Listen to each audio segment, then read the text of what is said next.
Garry, it's now widely accepted that modifying the game for young players is an important part of how they develop. What do you feel are the specific technical and tactical benefits to modifying the game? Well, tactically, it has a lot of influence on the way they play when they're older. Mainly because the court is smaller, which means that it's more realistic to what it's going to be like for them to play on a real court when they're taller. I heard it described once as, you know, a young kid trying to slam dunk a ball into a basketball net. You know, the difference is that great. The first tactical difference I would say is that it gives players a chance to play more of an all-round, all-court game. So, which means that they do things like, you know, volley, which they're probably not going to do on a full court, because when they go into the net, the width of the court is too wide, so they're going to get past.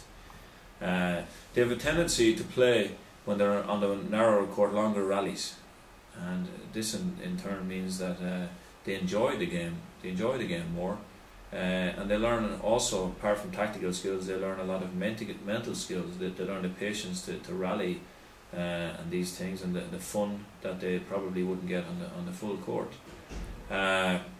Also, tactically modifying the court means that the players have different opportunities to do different tactics based on the size of the court. So I give you the example of when they receive really wide angles on a big court.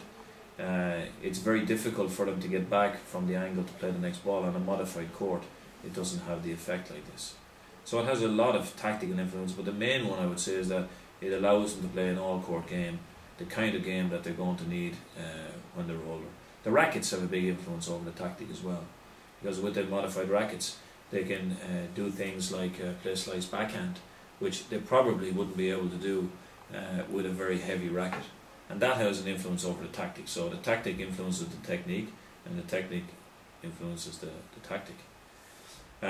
From a technical point of view, one of the main things is that the players can play in balance more often, because the ball is not bouncing so high, so they're able to maintain their balance.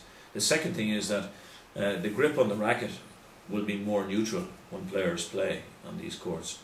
If you imagine that you're receiving high balls all the time, you will automatically adapt your racket to receive the high balls, whereas when the ball is lower, it's more natural to play with more neutral grips, and that's really what we want at the end of the day. It also has a big influence on the serve, because if you see young kids serving from the back of the court when they're very young, they have to find a way to put the ball over the net, and normally the way to put the ball over the net is to put the ball up in the air like this. They don't have to do that anymore when they're on the midi court, which allows them to serve with the correct grip, for example, and allows them to serve with a more of a normal service action. The last point I'd make about the technique is when players play on a full court, they tend to over-rotate their body and make too big of swings to try and make the power, because always they're trying to search for power. What I mean by that is when they're playing on the full court trying to search for power, you end up with swings that come from behind the body like this.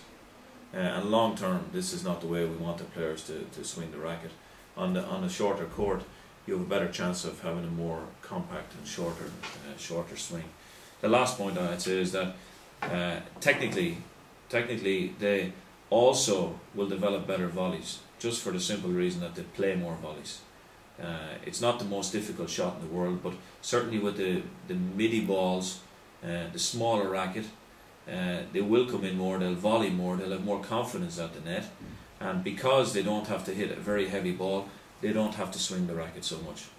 So they're for me the main technical and tactical advantage of playing on the midi court.